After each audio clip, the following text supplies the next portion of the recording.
हेर्नुस् त साथी, यो सुर्खेत बस पार्कको 12 नम्बर सटरमा यो चिकन चाउबिन यसरी हेर्न सक्नुहुन्छ हजुरहरूले। यो हामीले चिकन चाहिँ बनाइरहेका छौँ। यो सुर्खेत बस पार्कको भित्र 12 नम्बर सटरमा मासु एकदम दबाएर हाल्छौँ। यो चिकन हेर्न सक्नुहुन्छ साथी, यो चिकन चाउबिन साथमा ललिपप मात्र 150 मा पाउँछ सुर्खेत बस पार्कको 12 नम्बर सटरमा। यसरी हेर्न सक्नुहुन्छ हजुरहरूले। हेर्न सक्नुहुन्छ यो चिकन चाउबिन है। भाइ, यहाँको नास्ता कस्तो पाउँछ?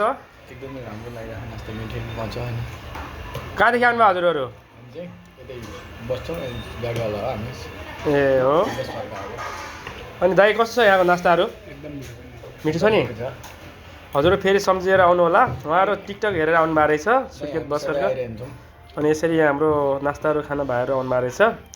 अनि हाम्रो छोटो मिठो भ्लग बनाइदिएको। हाम्रो पसल हो सुर्खेत बस पार्कको 12 नम्बर सटरमा। हेर्न सक्नुहुन्छ यसरी हजुरहरूले है साथी। सुर्खेत बस पार्क भइसक्यो हेर्न सक्नुहुन्छ यसरी। यो बिहानको दृश्य हो साथी हो। यसरी छ यो अवस्था सुर्खेतको। सुर्खेत विराटनगर 6 बस पार्कको अवस्था छ। यसरी हेर्न सक्नुहुन्छ हजुरहरूले।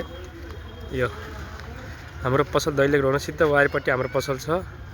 देवनारायण आउनु सिधै वारिपट्टि। हजुर एकचोटि हाम्रो पसलमा आउनुहोस्, भिजिट गर्नुहोस्। सस्तो अनि एकदम सस्तो, एकदम राम्रो नास्ता पाउँछ। एकचोटि हाम्रो पसलमा भिजिट गर्न सक्नुहुन्छ है।